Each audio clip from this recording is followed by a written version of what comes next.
Thank you for joining us on After GMS. It is Thursday, August 9th. I'm Tracy McCain here with Christian Morgan and Megan Malaris. Morning. Good morning, friends. Come on in. Join us for our conversations today. Going to be a good one, especially with regard to the forecast. Yes. Just one more hurdle, as you say, to leap over, and it's a sprint to the finish You can tell line. you were a runner. I'm like remembering my track days. Yes, but I mean, your form is perfect. Were you a sprinter? Well, I ran the 800, and I also did 300-meter hurdles. Ah. So kind of like the mid-range races. I think hurdles would be the hardest. I mean, granted, this is so off topic. They were hard to learn, yes. Yeah. But once you get the hang of it, and you can do it fast and not knock the hurdle over, that's the biggest hurdle to get through. Exactly. A resident runner here. I know, but did you see her form? I saw that. It's been a while. I still got it. Is never mind. Okay. I'm going way off topic if I do that. Let's talk about the forecast. That's the hurdle we're jumping over here today. See? Cold front on the way today. That is providing us some extra clouds this morning as you look out over the Piedmont, and will provide us a chance of thunderstorms again this afternoon. The past several days and weeks, and what feels like months, high pressure has been ruling our weather offshore. That Bermuda high that is so tough in the summertime with heat and humidity pouring in from the south. That cold front on the way today does give us a better chance for those scattered showers and storms. It helps the air to rise, so it's really like a trigger to get the storms going as we go into the afternoon. Once that front slides by tonight, there's a secondary front pretty much right on the heels of that will push through overnight and going into your Friday. That is the one that brings about big changes this weekend. That will allow high pressure to take over, building in from the north as we go into the weekend. So our winds will change direction coming out of the north, and that will bring us cooler and drier air out of Canada and over the Great Lakes region right now. That will set the stage for a nice weekend of weather. Here's the futurecast as we go throughout the rest of the day. Not ruling out a few sprinkles or light showers through the morning and midday hours. We've seen that already early this morning, but as we go into the afternoon, we'll see more in the way of scattered showers and storms. Again, not everybody gets one, but the ones that pop up may feature heavy rain, frequent lightning, gusty winds, possibly some localized flash flooding as well. Take a look at the dew point map across the country right now. You still see our dew points in the upper 60s to near 70 here at home, and along the coast of North Carolina, South Carolina, down to Georgia, low 70s for dew points in Florida this morning as well. But if you look up to the north, out over the Great Lakes, Chicago, Cleveland, Buffalo, all with dew points in the low 60s, and there's even drier air to the north of that out over Canada. And that's what's going to be building in as we go into the weekend. So once that front starts to move by late tonight, early tomorrow morning, honestly, by the time you wake up tomorrow, I think you'll start to feel that change in the way of lower humidity. But take a look. Humidity will crash by tomorrow evening, tomorrow night, Saturday morning, dew points in the 40s and low 50s. That is almost unheard of for August. But boy, we are in need of it. And the drier the air is, the easier it is for the air to cool off. So I think by Saturday morning, a lot of us see low 60s for starting temperatures for morning lows, and maybe even upper 50s for some folks by Sunday morning. So it really is going to be a big change. The clouds and a little bit of rain, the storms this afternoon will hold our temperature shy of that 90-degree mark today. We'll see low and mid 80s for the afternoon high. So see, already some improvement, even though we're not even through with the cold front yet. Overnight, partly cloudy. Anything that's out there in the way of storms will come to an end as we lose the daytime heating. We'll fall back into the mid and upper 60s. And it's never too early to look at the weekend. So there you go. Morning lows in the 60s, afternoon highs in the mid 80s, Saturday and Sunday. No humidity, no rain. We will take it. Make your plans to be outside because the humidity will start to come back and the storm chances will start to come back as well. But we'll keep our temperatures in the mid 80s, which is right around, if not a little lower than average for this time of the year as we go into next week. Be a good weekend to have dinner outside, like a patio somewhere. Yeah. It's been hard to have lunch outside. Yeah. Or even breakfast. So sticky. Some days, yeah. Just swells you up and makes you sweat and you're not even doing anything. You know, we were talking, Megan and I, the other morning, we were at the Wyndham together. You know, we walked out and we started the show and we had papers in our hands. And I bet half an hour into the show, the papers were just So gross. soggy. They were and wet. Like you couldn't gross. even write on them because they were wet. It Right. was so humid. Right. And like floppy. Oh, Ugh. yeah. That just means that all the humidity. All the humidity. All the humidity. Hey, you know, was out guess there that the day. other thing this weekend when we talk about lower humidity, better hair days, ladies. Yeah. Thankfully. So get dressed up and go somewhere nice this weekend. Exactly. I have to think of somewhere and something to do. Something to do. Something to do.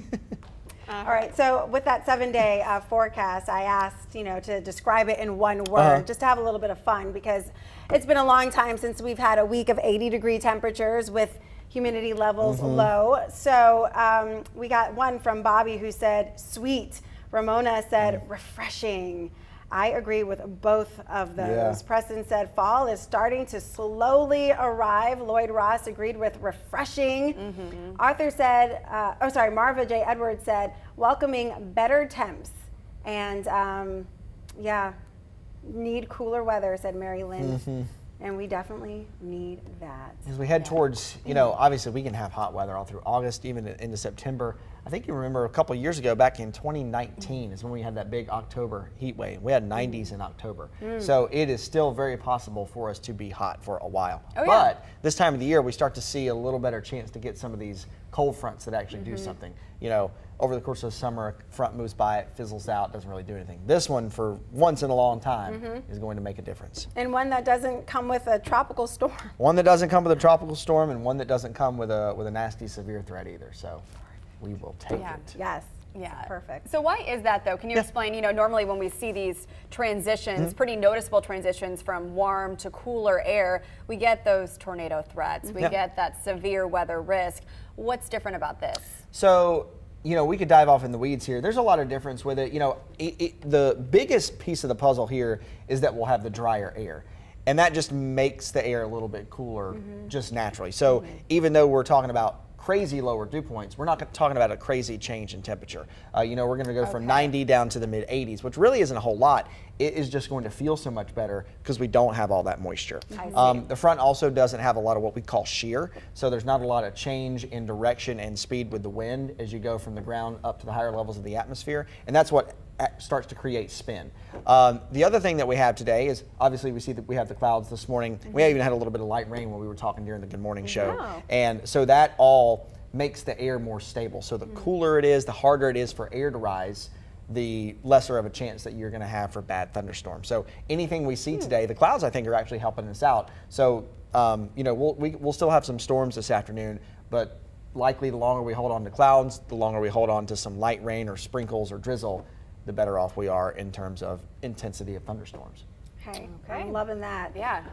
By the way, Virginia area said low humidity is always a plus. Yes, it is. Always a plus. Yes. Well, we're diving into that tomorrow. And for now, though, we're going to take a look at some top stories, and we have another conversation coming up, one that we want you to get in on about your favorite fruits and veggies. Ooh. And we do have an update to an Amber Alert you saw on the Good Morning show. Thankfully, we are able to report that a 5-year-old girl who was reported missing from Cary is located and is safe. Investigators believe her biological mother, who was not supposed to have her, abducted her last night, launching an investigation, a search, and an Amber Alert across the state. Investigators found the girl and her mother, Crystal Walston, in Benston, south of Raleigh.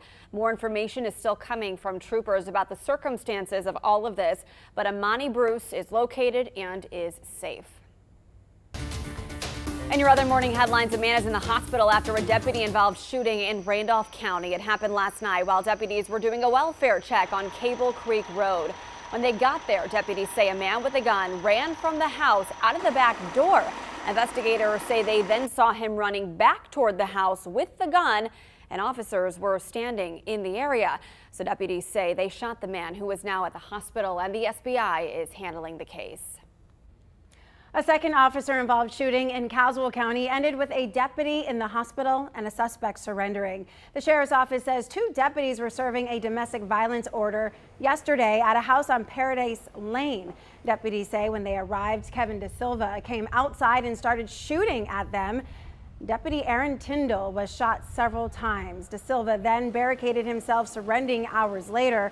No one else was hurt. The department says Deputy Tyndall is in good spirits. He's at the hospital, and they expect him to make a full recovery. He was hurt. The department says Deputy Tyndall is in good spirits. He's at the hospital, and they expect him to make a full recovery. I'm not sure what's going on here with the feedback Deputy issue. Tyndall is in good spirits. But maybe if the control room can turn that down and we can turn this up. The Winston-Salem Fire Department is investigating a fire at the Plaza West Apartments. First responders were on the scene around 10:30 last night. This is video from the fire department's social media, and the police department also investigating an incident that happened before the fire started.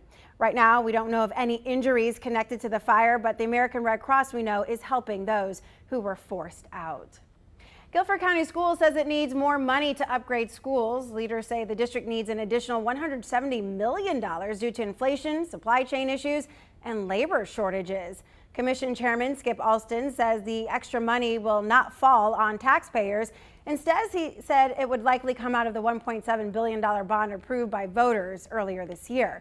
Guilford County Schools says those totals are not final. They are trying to lower that number by negotiating with contractors.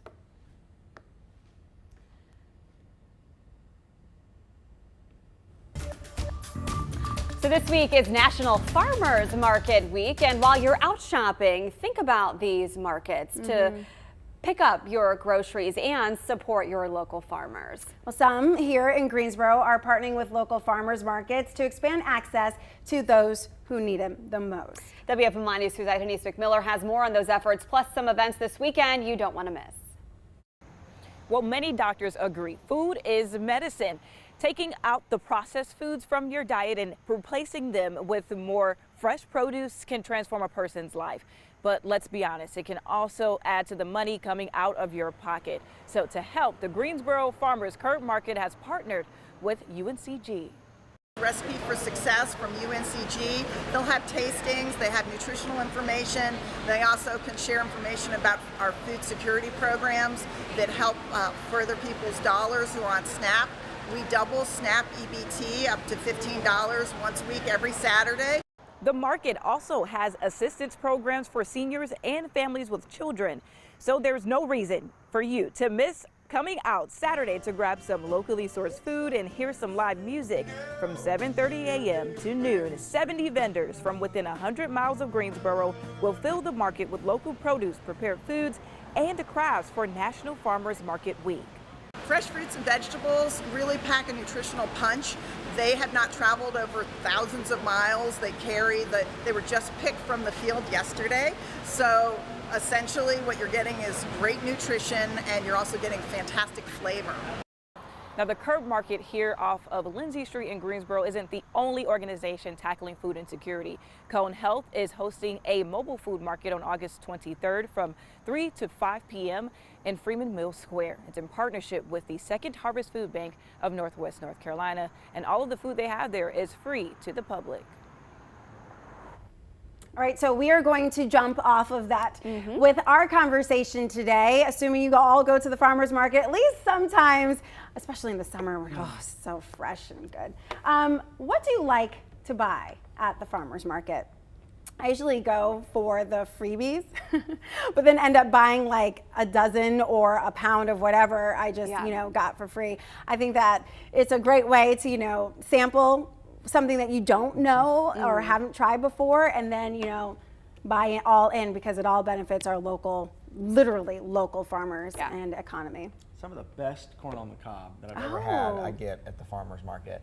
And just, hometown of Asheboro, I know a lot of restaurants locally and some folks that own some places that will go and they will get all of their produce and get their vegetables from the farmer's market there in Asheboro, usually on Tuesday and I think Thursday and Saturday when they're open. And I'll tell you hands down, I even asked one of the guys that owns a spot there in town, I said, where do you get this cantaloupe and this watermelon? I said, it is always the absolute best, always so sweet. And he said, I just get it at the farmer's market every week. And so when it's in season, he'll go get it there, but when it's not, he doesn't have it, doesn't put it on the menu. And it is 10 times better than anything that I've ever bought, in a big box store. He's like local or none at all. Yeah. Like that. I found that peaches and strawberries you cannot replicate anywhere besides the farm or the farmer's market, because they know how to pick them at just the right ripeness. So they are perfectly primed, juicy, ready to eat right then and there. However, and if they're not, they won't bring them. Exactly. Exactly. They make sure. But that said, they have a short shelf life because they're so fresh, so you do have to eat them in a timely fashion. I love buying peaches and strawberries at the farmer's market, but also I love buying tomatoes and flowers because they remind me of my late grandparents. They had the Malaris farm for many generations in North St. Louis County and had a farm stand, and people would come from miles away. And my dad used to take us every Sunday. We would help them, you know, pick tomatoes and get the money out of the cash register, put things in the big freezer. Yeah. And they were really well known for their tomatoes and their flowers, especially their geraniums in the summer and their mums in the fall. That's cool. So. Now, did you have horses on your farm? No, so they got rid of animals when my dad was still a child, and they just focused on fruits and flowers and vegetables. It was only about a 7-acre farm, so really small by today's farm standards, but they were really successful in being able to grow and harvest all of these items and sell them at their farm stand. Yeah. I asked her about horses because she has a love for I do. horses and riding them, so Yeah. I thought maybe that's where it started. Maybe the love for farming and being outside, but yeah, that was just on me. Mom, can I take horseback riding lessons? And she probably regretfully said yes because it turned into an obsession. Right. You talked about the flowers and picking the flowers that your family had. I'll say the Greensboro Farmers Market, if you're ever in the need for flowers, has some beautiful flowers. They do. there. Yeah, their bouquets that they make are beautiful. Yeah, they For are. a special occasion or whatever it may be. Yeah. And you know what? One of the other things about the farmer's market that's awesome is, you know, just the conversations that you have. If you're like looking, I found like the best interior decorator at the farmer's market. What? Yes. I was just talking and I'm like, oh, that picture would look good in my house. She's like, oh my goodness, I do interior and we just had a conversation.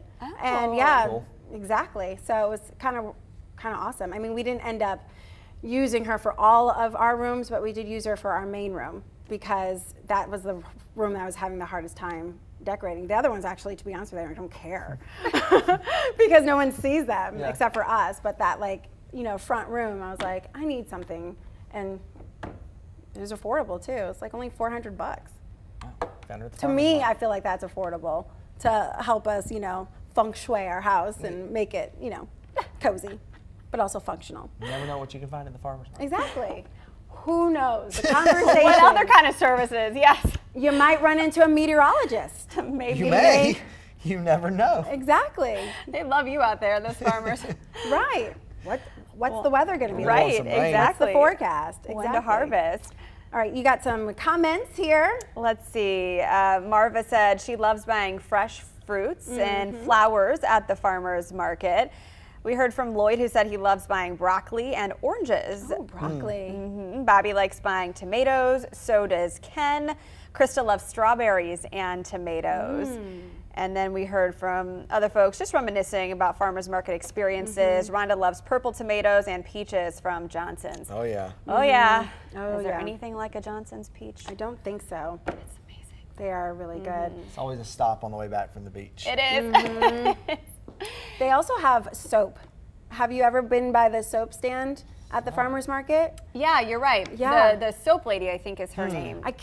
I'm glad you said it because I couldn't remember. Of course, it's something that simple. I'm pretty sure she has a stand there. There might be other vendors too, but yeah, her soaps amazingly soft. And Right. they smell They awesome. smell great, and they don't like wear off like other scents. Yeah. Like I can put on, you know, let's just say Bath and Body Works, and it's really intense for 5 minutes, and then after that, Yeah. it's gone. Right, but her soaps and lotions, I feel like they, you know, continue to smell delicious throughout the day. She probably makes them out of natural ingredients and stuff. Yeah, Organic stuff. I think she is all natural. Yeah, I mean, that's the benefit of the farmer's market. Even the products that are not edible, Organic, you yeah. know that they're organic and that they're made of natural materials, no chemicals. And usually the processing's a little bit different, but you know, in general, cheeses are great to buy at the farmer's market too. Yeah. One of our producers, Callie, said that the farmers market in Greensboro also has really good coffee too. Oh, I heard pancakes too at the Greensboro. At the curb Yeah. market. At the curb market sometimes they have great pancakes. Cheesecakes by Alex. Not every Shop. weekend, but some weekends. Super good. Now I'm getting hungry. I know. We always do it, don't we? All right, so if you are hungry and you're planning to eat outside, tomorrow's still the better day, but you can probably get away with it today. Yeah, you can get away with it today for a little bit if you don't mind the clouds at lunchtime today. Helps us keep a little cooler though, that's right. Still humid though today, scattered thunderstorms this afternoon as the cold front pushes through the triad, and then you will already notice the change waking up tomorrow morning. Dew points will be lower, likely in the 60s, so it's not a huge change, but every little bit helps, from the 70s down to the low 60s. That'll be nice. And then humidity crashing throughout the day tomorrow. By the time you wake up on Saturday morning, dew points in the 40s and 50s. Morning lows for temperatures in the 60s. We'll end up in the mid 80s Saturday and Sunday afternoons. Both gorgeous days with a mostly sunny sky, no rain, no humidity. Enjoy the weekend, take advantage of it. Humidity will come back heading into next week. Storm chances stay low for Monday and Tuesday. Get a little bit better on Wednesday and Thursday with highs in the mid 80s. Nice. If we could just keep it right there. Not bad, is it? It's really not. If we could keep it there for the rest of the summer, that would be awesome. Try my best. Or if it goes down even further, that's I make fine no too. promises. I know, because we do know that sometimes we get back to those 90s by Labor Day. Had 36 days at 90 so far this year. Average is about 37. So we're gonna end up matching that and probably exceeding that this year. Okay, great. Well, enjoy this week. Yes, we will take it. Take advantage of it. Thanks so much for spending part of your morning with us here on Facebook on After GMS. Take care, everybody. See ya. See you next time.